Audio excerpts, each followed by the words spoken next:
તો મિત્રો આજના લેક્ચરની અંદર આપણે લઈએ છીએ અંકુશનું મહત્ત્વ, ઇમ્પોર્ટન્સ ઓફ કંટ્રોલિંગ. અંકુશ એ સંચાલનનું મહત્ત્વનું સોપાન છે.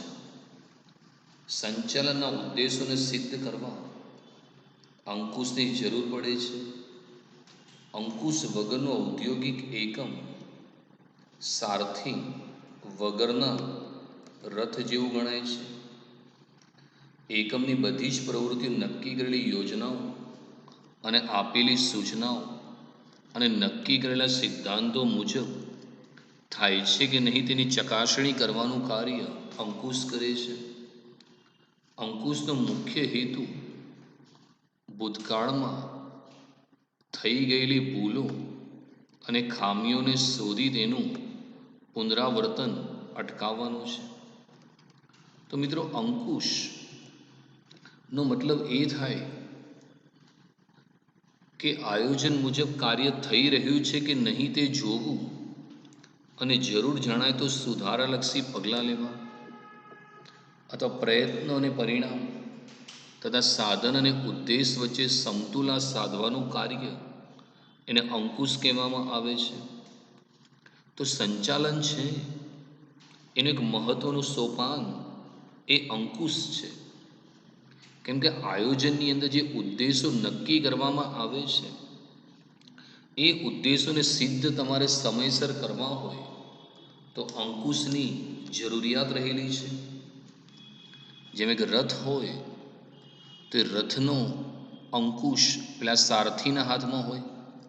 મહાભારતમાં જોયું હોય કે અર્જુનના રથના સારથી કૃષ્ણ હતા, જે ટોટલ માર્ગદર્શન આપતા હતા, જેને કારણે મહાભારતમાં એમની જીત થઈ હતી. એમ કોઈ પણ ધંધાકીય ગમે તેટલો સારો હોય, પણ જ્યાં સુધી અંકુશ ના હોય ત્યાં સુધી હેતુ સિદ્ધ થઈ શકતા નથી. ધંધાકીય એકમની અંદર જે પણ તમે યોજનાઓ નક્કી કરી છે, જે પણ પ્રવૃત્તિઓ, જે પણ વિધિ નીતિ નિયમો ઘડ્યા છે, એ ખરેખર એ મુજબ કાર્ય થઈ રહ્યું છે એની ચકાસણી કરવાનું કાર્ય અંકુશ કરે છે. અંકુશનો હેતુ મિત્રો એ છે કે જે ભૂલો ખામીઓ ભૂતકાળમાં થઈ ગઈ છે એને શોધી કાઢવાની અને એને સુધારવાની, જેથી એ જ ભૂલોનું ભવિષ્યમાં પુનરાવર્તન થાય નહીં. તો એ કામ અંકુશ કરે છે. તો મહત્વની અંદર પહેલું છે મિત્રો, ધ્યેય સિદ્ધિમાં મદદરૂપ. અંકુશ દ્વારા એકમમાં રહી ગયેલી ભૂલો અને ખામીઓ શોધીને સુધારાલક્ષી પગલાં ભરવામાં આવે છે, જેને કારણે યોજના પ્રમાણે બધી જ પ્રવૃત્તિઓ આગળ વધે છે, જેથી ધ્યેય સિદ્ધિનું કાર્ય સરળ બને છે. તો અંકુશનું કામ એ છે કે ધંધાકીય એકમ છે એના અંદર જે પણ ભૂલો રહી ગઈ છે, જે ખામીઓ રહી ગઈ છે, એને શોધી નાખવાની અને એને સુધારા લક્ષી પગલાં લેવાનું કામ અંકુશ કરે છે. કેમ કે આયોજન છે એ માર્ગ નક્કી કરે, પરંતુ એ માર્ગમાં આવતા અવરોધો દૂર કરવાનું કામ અંકુશ કરે છે. એટલે કે ધંધાકીય એકમમાં જે પણ પૂર્વ નિર્ધારિત યોજનાઓ છે એ મુજબ જ બધી પ્રવૃત્તિઓ ચાલે છે એ જોવાનું કામ અંકુશ કરે છે. અને જ્યાં મિત્રો અંકુશ હોય ત્યાં ધ્યેય સિદ્ધિનું કાર્ય સરળ બને છે. તો અંકુશનો ફાયદો એ મળશે કે જો ધંધાકીય એકમમાં અસરકારક અંકુશ હશે તો ધંધાકીય એકમ નિર્ધારિત સમયમાં પોતાના ઉદ્દેશોને સિદ્ધ કરી શકે છે. ત્યારબાદ છે મિત્રો પ્રવૃત્તિઓ પર અંકુશ. ધંધાકીય એકમની વિવિધ પ્રવૃત્તિઓ અને કાર્ય વિસ્તારો જેવા કે ઉત્પાદન, વેચાણ, કર્મચારી, નાણાકીય ગુણવત્તા વગેરે પ્રવૃત્તિ અને કાર્ય વિસ્તારો પર અંકુશ રાખી શકાય છે. તો મિત્રો ધંધાકીય એકમ ની અંદર જે પણ પ્રવૃત્તિઓ થાય છે એ કર્મચારીઓ દ્વારા થાય છે, પછી ઉત્પાદન હોય, ખરીદી હોય, વેચાણ હોય, એ દરેકે દરેક પ્રવૃત્તિ કર્મચારી દ્વારા થાય છે. અંકુશના જે કેન્દ્ર છે એમાં માનવી છે અને ધંધાકીય એકમની દરેકે દરેક પ્રવૃત્તિ પર તમે અંકુશ રાખી શકો છો. જેમ કે ઉત્પાદન અંકુશ, કે રોજે રોજ કેટલું ઉત્પાદન થવું જોઈએ તો એના માટે તમે કંટ્રોલ લાવી શકો છો. વેચાણ અંકુશ, કે ભાઈ ડિસેમ્બર મહિનામાં આપણા માલનું વેચાણ આટલું થવું જોઈએ. જે કર્મચારી છે એના પર અંકુશ રાખી શકાય કે ભાઈ કર્મચારીને જે પણ કાર્ય સોંપવામાં આવ્યું છે એને નિર્ધારિત સમયમાં પૂર્ણ કર્યું છે. નાણાકીય અંકુશ, કે ધંધાના જે નાણાં છે એનો બિનજરૂરી ખર્ચ નથી થતો, એના પર અંકુશ રાખી શકો. બીજું ગુણવત્તા અંકુશ, તમારી ક્વોલિટીના આધારે તમે બજારમાં સારી એવી પ્રતિષ્ઠા પ્રાપ્ત કરી શકો છો. તો તમારી વસ્તુની ગુણવત્તા, મિત્રો મોટા મોટા ધંધાકીય એકમમાં ગુણવત્તા અંકુશ પર બહુ ધ્યાન આપવામાં આવે છે. ક્વોલિટી કંટ્રોલ ઉપર ધ્યાન આપવામાં આવે છે કે જે પણ વસ્તુનું ઉત્પાદન થયું તરત ચેક કરવામાં આવે કે એની ગુણવત્તા સારી છે, અને જો સારી હોય તો જ પછી એને બજારમાં મૂકવામાં આવે. અને ધંધાના કાર્ય વિસ્તારો, ધંધાના 4 કાર્ય વિસ્તારો છે: ઉત્પાદન સંચાલન, બજાર સંચાલન, નાણાકીય સંચાલન, કર્મચારી સંચાલન પર તમે અંકુશ રાખી શકો છો. ત્યારબાદ છે મિત્રો આયોજન અસરકારક બને છે. નિષ્ણાતોના અભિપ્રાય મુજબ આયોજન રસ્તો નક્કી કરે છે, જ્યારે અંકુશ તે રસ્તે થયેલી પ્રવૃત્તિઓના વિચલનો તપાસીને તે સુધારવા પ્રયત્ન કરે છે. આમ અંકુશને કારણે આયોજનના લક્ષ્યાંકો સિદ્ધ થતા હોવાથી આયોજન સફળ બને છે. તો મિત્રો આયોજન અને અંકુશ એ એક સિક્કાની 2 બાજુ છે. જેમ એક સિક્કાની 2 બાજુ હોય, હેડ અને ટેલ, એમ સંચાલન રૂપી સિક્કો છે એની 2 બાજુ છે. એક તરફ આયોજન તો બીજી તરફ અંકુશ છે. આયોજનનું કામ રસ્તો એટલે કે માર્ગ નક્કી કરવાનું, તો અંકુશનું કામ એ માર્ગમાં આવતા જે અવરોધો હોય, વિચલનો હોય, એને શોધીને એને સુધારવાનો પ્રયત્ન કરવાનો. જ્યાં જ્યાં આયોજન હોય ત્યાં ત્યાં પાર પાડવા અંકુશની જરૂરિયાત છે, અને જ્યાં અંકુશ હોય ત્યાં અગાઉથી જ આયોજન જોવા મળે છે. જેમ કે બોર્ડ પરીક્ષાનું આયોજન કરે છે તો જે તે સેન્ટર ઉપર અંકુશ રાખવા માટે સુપરવાઇઝર, સ્કોડ, સીસીટીવી કેમેરાની વ્યવસ્થા પણ કરે છે. એને કારણે અસરકારક જે તે સેન્ટર પર અંકુશ રાખી શકાય. અને અંકુશને કારણે શું થશે કે તમારું જે આયોજન છે અસરકારક બનશે. કારણ કે ઘણી વખત આયોજનની અંદર લક્ષ્યાંકો નક્કી કરવામાં આવે છે પણ એ સિદ્ધ નથી થઈ શકતા. કેમ કે અંકુશનો અભાવ હોય છે. આપણા દેશમાં ઘણી બધી યોજનાઓ હોય, એ કેમ સમયસર પૂરી નથી થતી? કારણ કે માત્ર મિત્રો લક્ષ્યાંક નક્કી કરવાથી કામ ના ચાલે. એ લક્ષ્યાંકો સિદ્ધ કરવા માટે અંકુશની પણ જરૂરિયાત રહેલી છે.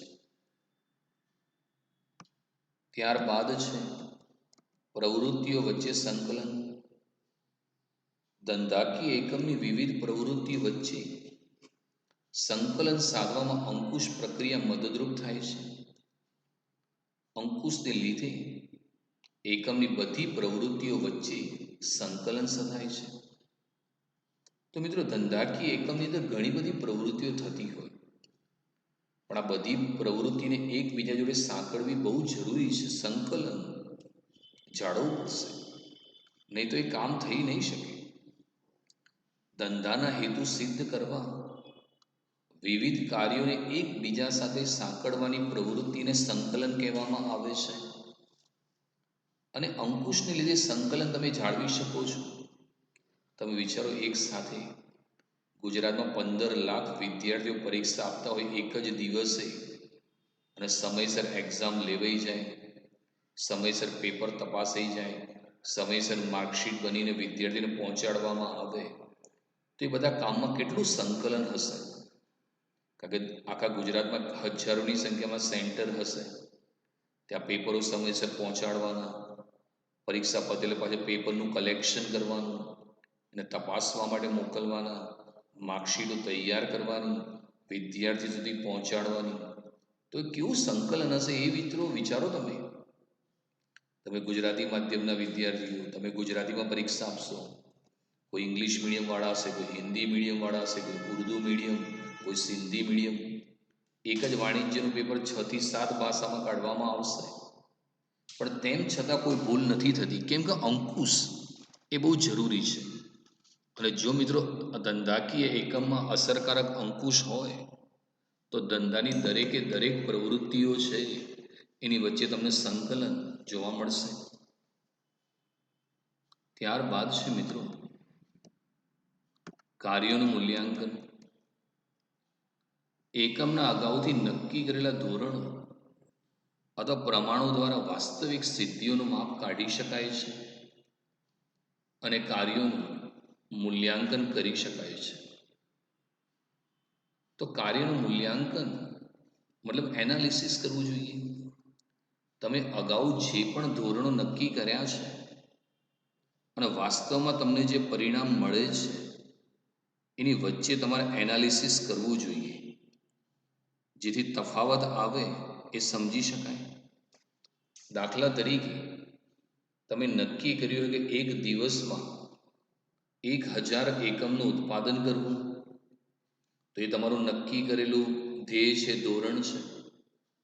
અને તમને સાંજે એવો રિપોર્ટ મળે છે કે 950 જ એકમનું ઉત્પાદન થયું છે, તો એનો અર્થ એ થયો કે તમારો અંદાજિત લક્ષ્યાંક 1000 હતો અને વાસ્તવની અંદર 950 જ એકમનું ઉત્પાદન થયું, તો 50 એકમનું ઉત્પાદન ઓછું થઈને વિચલન કહેવામાં આવશે. જો તમે એ કેમ ઓછું બન્યું એના કારણોની તપાસ કરીને સુધારવાનો પ્રયત્ન કરો, તો ભવિષ્યમાં એ જ ભૂલોનું પુનરાવર્તન થશે નહીં. તો અહીંયા કાર્યનું મૂલ્યાંકન કરવામાં આવે છે અને એનાલિસિસ થાય. કોઈ પણ કામ શરૂ કરતાં પહેલાં એનો સમય નક્કી કરવામાં આવે કે ભાઈ આ કાર્ય આટલા સમયની અંદર પૂરું થવું જોઈએ, અને પછી જ્યારે એ કાર્ય પૂરું થાય સમય ગણો કે તમારો લક્ષ્યાંક આટલા સમયનો હતો ને વાસ્તવમાં આટલા સમયમાં કામ પૂરું થયું. તો અંકુશ દ્વારા તમે કાર્યનું મૂલ્યાંકન કરી શકો છો. વિચલનો દૂર કરે છે. અંકુશ એ સુધારાલક્ષી કાર્ય છે. તેના દ્વારા પ્રવૃત્તિઓમાં રહેલા વિચલનો તપાસવામાં આવે છે, તેના કારણો શોધીને સુધારાલક્ષી પગલાં લેવામાં આવે છે, તેથી વિચલનોનું પ્રમાણ ઘટે છે. વિચલન આપણે 11મા ધોરણમાં ભણ્યા હતા મિત્રો, યાદ હતો પ્રમાણિત વિચલન. આપણે શું કરતા, જે અવલોકન હોય એ અવલોકનના આધારે મધ્યક શોધતા હતા અને x બાર બરાબર સિગ્મા xi અપોન n એટલે તમને મધ્યક મળતો. અને દરેક જે અવલોકન છે xi એમાંથી તમે x બાર બાદ કરતા હતા, તો પછી જે મળતું તેને વિચલન કહેવામાં આવે. કેટલીક વાર xi માઇનસ x બાર પ્લસ મળતો હતો, કેટલીક વાર માઇનસ મળતો હતો. તો વિચલનનો મતલબ શું થયો? ધંધાના અંદાજિત લક્ષ્યાંક અને વાસ્તવિક પરિણામ વચ્ચે જે તફાવત સર્જાય છે એને વિચલન કહેવામાં આવે છે. માનો કે તમે 10મા ધોરણમાં તમે ધાર્યા હતા કે ભાઈ મારા 90% આવવા જોઈએ અને રિયલમાં તમારા 87% આવ્યા, 87. તો તમારો લક્ષ્યાંક 90નો હતો અને વાસ્તવમાં 87 આવ્યા, તો જે 3નો તફાવત આવ્યો ને વિચલન કહેવામાં આવે છે.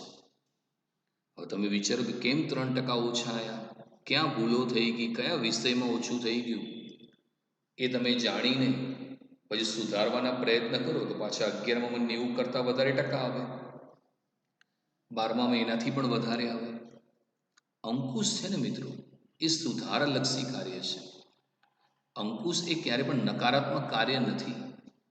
અંકુશ એ હકારાત્મક કાર્ય છે. એનું કામ સુધારવાનું છે કે ભૂતકાળની અંદર ધંધાની જે પ્રવૃત્તિમાં વિચલનો ઉદ્ભવ્યા હતા એ કેમ ઉદ્ભવ્યા હતા, એના કારણો શોધવામાં આવે અને તાત્કાલિક સુધારાલક્ષી પગલાં લેવામાં આવે, જેથી એ જ ભૂલોનું ભવિષ્યમાં પુનરાવર્તન થશે નહીં અને વિચલનોનું જે પ્રમાણ છે એમાં ઘટાડો થશે.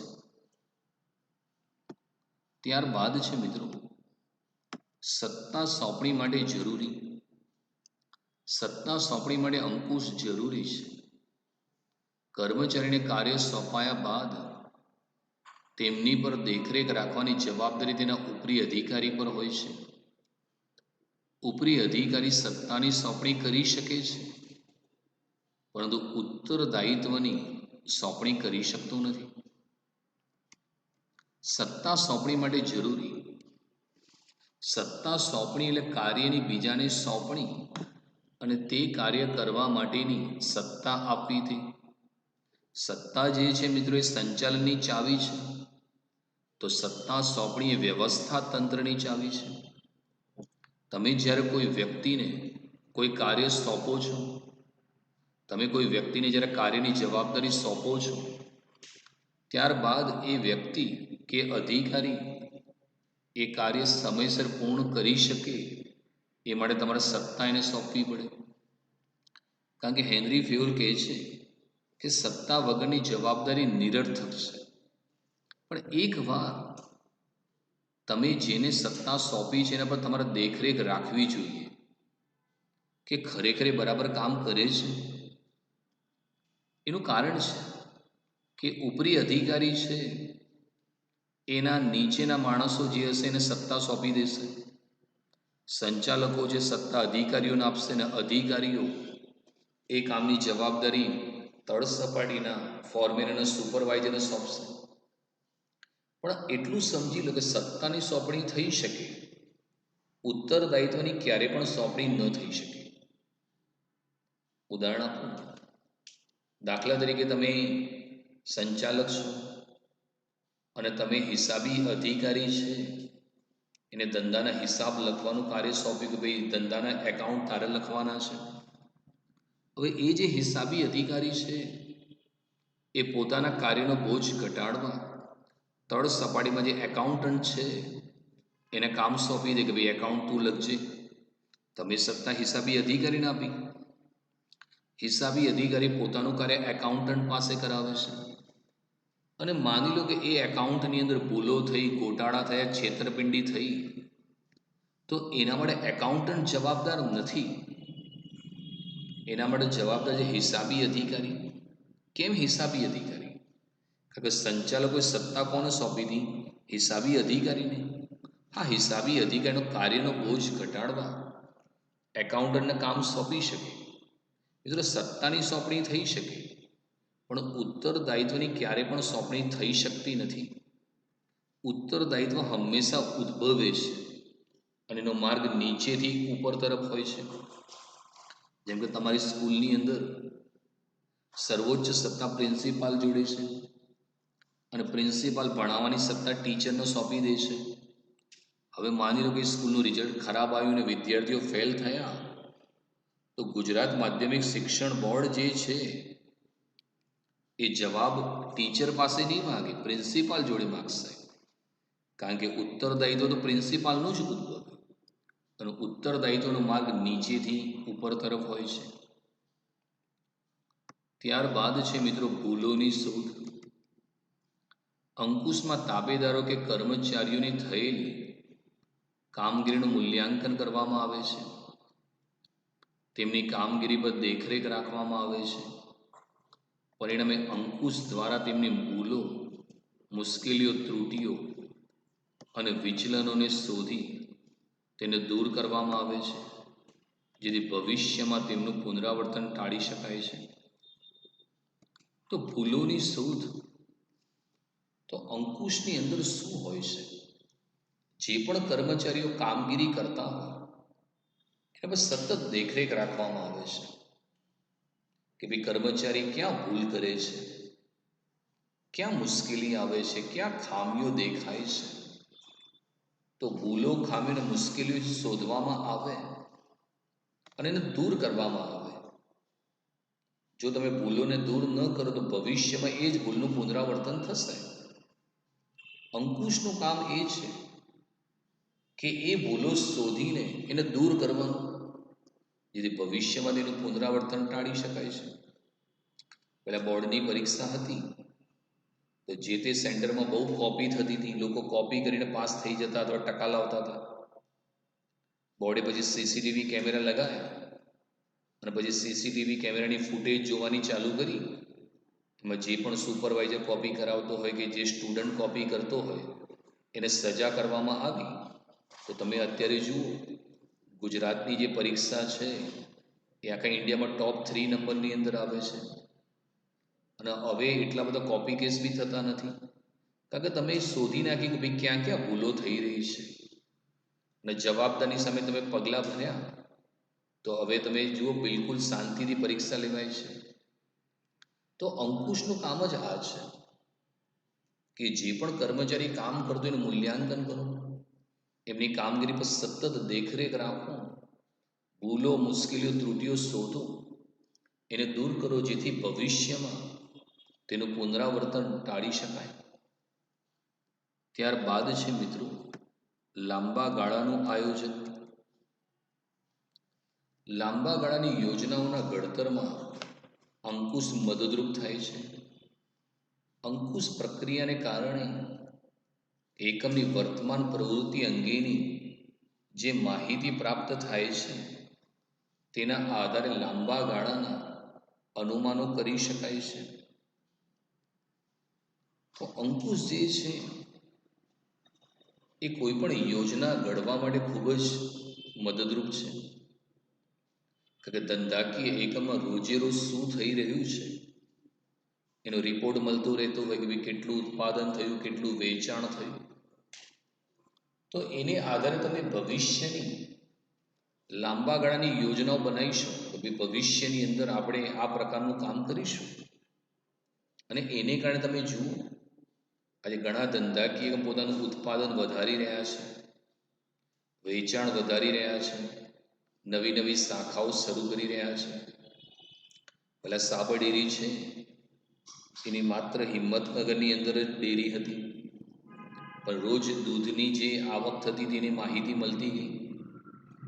એમને વિચાર્યું કે આપણી હજી દૂધનું ઉત્પાદન વધારીએ, એક દિલ્હીમાં શાખા ખોલીએ, એક હરિયાણામાં ખોલીએ, એક જયપુર બાજુ આપણે શાખા ખોલીએ, એક આંધ્રપ્રદેશમાં ખોલીએ. તો તમે જુઓ અત્યારે એ પોતાની નવી નવી બ્રાન્ચો ખોલતા જાય છે.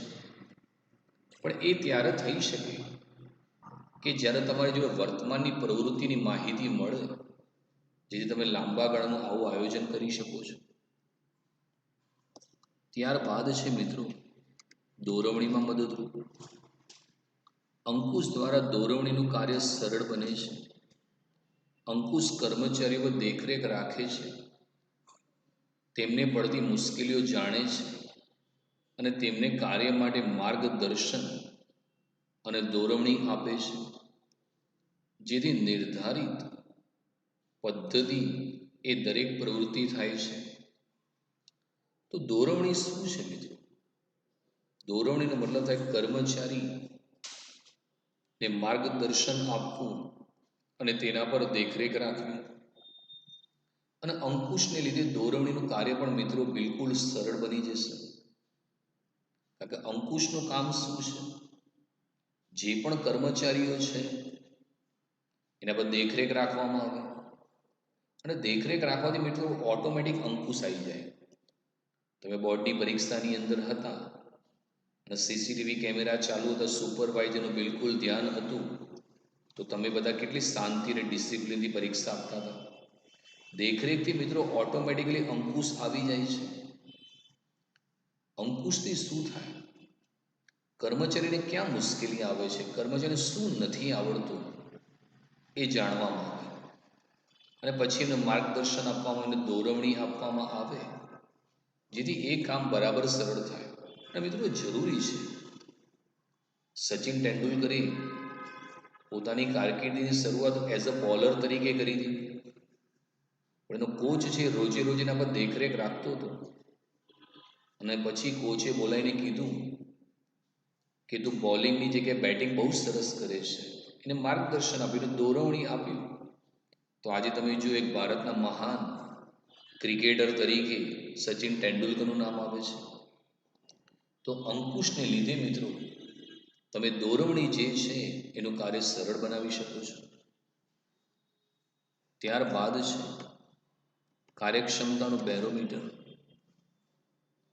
ધંધાકીય એકમમાં અંકુશનું કાર્ય જેટલું ચોક્કસ તેટલી સંચાલનની કાર્યક્ષમતા વધુ. આથી અંકુશને સંચાલનની કાર્યક્ષમતાનું માપવાનું બેરોમીટર કહે છે. તો મિત્રો જે બેરોમીટર છે એનું કામ હવાનું તાપમાન જાણવા માટે વપરાય છે. તો અંકુશ જે છે મિત્રો એ પણ દરેક સંચાલનની કાર્યક્ષમતા માપવાનું બેરોમીટર છે. અંકુશના આધારે તમને ખબર પડે કે આ પેઢીનું સંચાલન કેવું હશે. અને મિત્રો જે પણ ધંધાકીય એકમની અંદર અંકુશનું કાર્ય જેટલું ચોક્કસ હશે ને એટલી સંચાલનની કાર્યક્ષમતા પણ વધુ હશે. અત્યારે તમે જુઓ કોરોનાના કારણે બધી સ્કૂલો બંધ છે. હવે જે સ્કૂલની અંદર જે પ્રિન્સિપાલ છે અથવા હેડ ઓફ ધ ડિપાર્ટમેન્ટનો અંકુશ સારો હશે તો એ સ્કૂલના ટીચરો રેગ્યુલર ઓનલાઈન લેક્ચર લેતા હશે, સિલેબસ કમ્પ્લીટ કરતા હશે. અને ઘણી મોટી મોટી સ્કૂલો છે, મોટા મોટા કેમ્પસ છે, પણ પ્રિન્સિપાલનો કોઈ અંકુશ જ નથી. તો ઘણી બધી સ્કૂલોમાં તો હજી પણ પહેલા ચેપ્ટરો પણ શરૂ થયા નથી. રોજ રેડીમેડ યુટ્યુબનો કોકનો વિડીયો એ લોકો સેન્ડ કરી દે છે. અંકુશ જરૂરી છે મિત્રો, કારણ કે મોટા કેમ્પસ બનાવવાથી પરિણામ તમને ના મળે. અંકુશ કંટ્રોલ લાવવાની જરૂર છે મિત્રો. ધંધાકીય એકમની અંદર જેટલું અંકુશનું કાર્ય સારું રહેશે એટલી સંચાલનની કાર્યક્ષમતા પણ વધશે. આથી એમ કહેવાય છે કે અંકુશ એ સંચાલનની કાર્યક્ષમતા માપવાનું બેરોમીટર છે. હવે અમુક સરસ મજાના વિધાન લઈએ મિત્રો. અને બોર્ડમાં વિધાન પૂછાશે, કેમ કે જનરલી આ ચેપ્ટરમાંથી લોંગ ક્વેશ્ચન નથી આવતો. આવા 3 માર્કના વિધાનો પૂછી શકાય, તો જરા એને શાંતિથી સમજજો મિત્રો. આયોજન અને અંકુશ એક જ સિક્કાની 2 બાજુઓ છે, સમજાવો. આયોજન અને અંકુશ એ સંચારના 2 ખૂબ જ મહત્વના પરસ્પર આધારિત કાર્યો છે. આયોજનની સફળતાનો આધાર અંકુશ ઉપર રહેલો છે. અંકુશ દ્વારા પ્રવૃત્તિઓમાં રહી ગયેલા વિચલનો શોધીને સુધારાલક્ષી પગલાં દ્વારા તેને યોગ્ય દિશામાં લઈ જવાય છે. જ્યારે બીજી બાજુ અંકુશનું કાર્યનું અસ્તિત્વ આયોજન વગર શક્ય નથી. કારણ કે અંકુશના કાર્યમાં આયોજનના લક્ષ્યાંકો સિદ્ધ થયા છે કે નહીં તેની ચકાસણી કરવામાં આવે છે. એટલે જો આયોજન ન કર્યું હોય તો અંકુશ કાર્યની કોઈ જરૂર રહેતી નથી. Planning and controlling are 2 sides of a same coin. તો સારું વિધાન છે મિત્રો કે આયોજન અને અંકુશ એક જ સિક્કાની 2 બાજુ છે. જેમ એક સિક્કો છે મિત્રો, એની 2 બાજુ છે, છાપ અને કાંટો. બંનેનું મહત્વ એક સરખું છે. એમ સંચાલન રૂપી જે સિક્કો છે એની 2 બાજુ છે, એક તરફ આયોજન તો બીજી તરફ અંકુશ. સંચાલનનું સર્વપ્રથમ કાર્ય હોય તો એ આયોજન છે અને અંતિમ કાર્ય હોય તો એ અંકુશ છે. આ બંને જ મિત્રો ખૂબ જ મહત્વના છે. આયોજનનું કામ હેતુ નક્કી કરવાનું છે, પણ આયોજનમાં જે હેતુ કે યોજનાઓ નક્કી થઈ એ સફળ થશે કે નહીં એ આયોજનની સફળતાનો આધાર અંકુશ પર રહેલો છે. આયોજન જે છે એ શું કરે છે? એ માર્ગ કે રસ્તો નક્કી કરે છે. જ્યારે અંકુશ દ્વારા એ રસ્તા ઉપર જે વિચલનો આવે છે એ શોધે છે અને એ વિચલનોને દૂર કરે છે, જેથી એ જ વિચલનનું ભવિષ્યમાં પુનરાવર્તન ના થાય. અને જ્યારે પણ આયોજન કરો તો એને પાર પાડવા માટે અંકુશની જરૂર રહેશે જ. અંકુશનો જન્મ કોણે આપ્યો? આયોજન. કારણ કે આયોજન તમે ના કરો તો અંકુશ શક્ય જ નથી. આયોજન જે છે એ અંકુશનો જન્મદાતા છે મિત્રો. અંકુશને જન્મ આપનાર આયોજન છે. કારણ કે અંકુશના અસ્તિત્વનો આધાર આયોજન છે.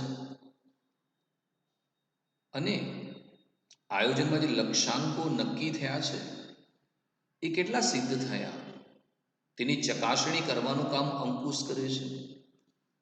જો તમે આયોજન ન કરો તો અંકુશની કોઈ જરૂર નથી. હાલ બોર્ડ પરીક્ષાનું આયોજન નથી કરતી તો બોર્ડ સુપરવાઇઝર કે કોર્ડની રચના નહીં કરે, કેમ કે હાલ અંકુશની જરૂર નથી.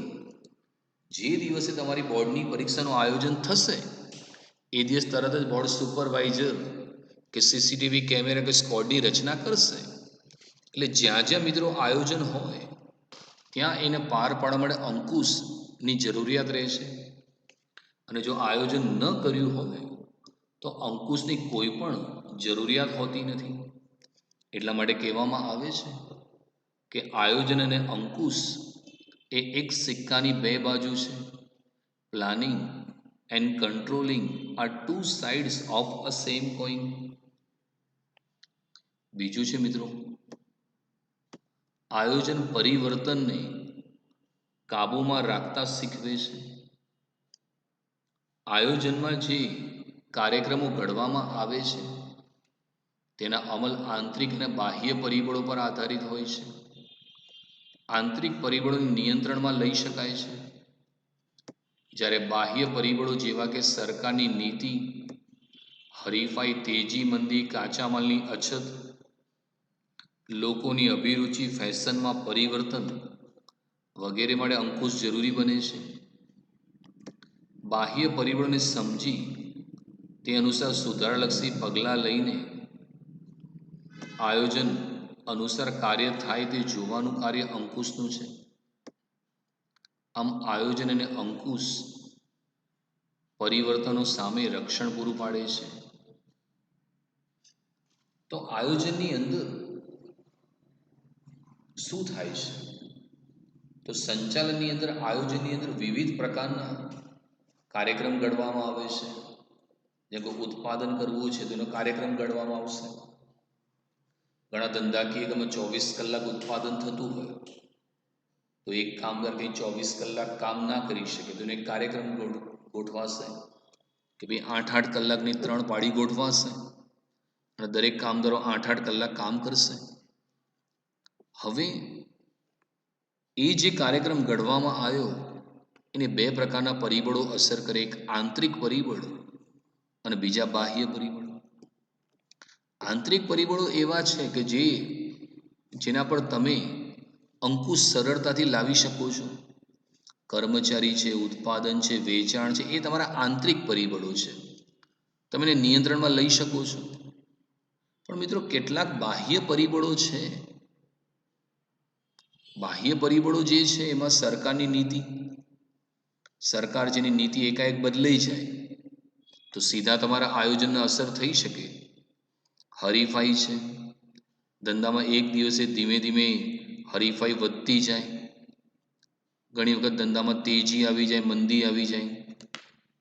તમે જોયું હાલ કોરોનાના કારણે ઘણા બધા ધંધાની અંદર મંદી આવી ગઈ છે અને ક્યાંક તહેવાર આવી જાય તો એકાએક તેજી આવી જાય. ઘણીવાર એવું બને કે તમે જ્યાંથી કાચો માલ મંગાવતા હોય તમને સમયસર કાચો માલ ના મળે, એની અછત સર્જાઈ જાય. લોકો તમારી વસ્તુ પસંદ ન કરે, રુચિ, ફેશન, ટેવ એકાએક બદલાઈ જાય. અને ઘણી વખત બજારમાં રુચિ, ફેશન, ટેવ બદલાઈ જાય. એક સમય લોકો નોકિયાનો મોબાઈલ પસંદ કરતા હતા, આજે એ જ નોકિયાને લોકો પસંદ નથી કરતા. એક સમય લોકો બજાજ સ્કૂટર લેતા હતા, હવે આજે લોકો એક્ટિવા, એક્સેસ કે જ્યુપિટરની માંગ કરે છે. તો આવા બાહ્ય પરિબળો પણ છે મિત્રો. એટલે અંકુશનું કામ શું છે કે આવા જે બાહ્ય પરિબળો છે એને સમજવામાં આવે કે ભવિષ્યમાં શું થશે ને શું થવાનું છે એ સમજી લેવામાં આવે ને સુધારાલક્ષી જો પગલાં લેવામાં આવે તો તમે એની અંદર ફેરફાર કરી શકો છો. અને એ કામ અંકુશ કરે છે. કારણ કે સરકારની નીતિ બદલાય તો તમારે સુધારાલક્ષી પગલાં લેવા પડે. ઉદાહરણ આપું, પહેલાં આપણે 12 કોમર્સનું ટ્યુશન ક્લાસીસમાં આપતા હતા. હવે કોરોનાના કારણે સરકારે નીતિ બદલી અને સ્કૂલો અને ક્લાસીસ બંધ રખાયા.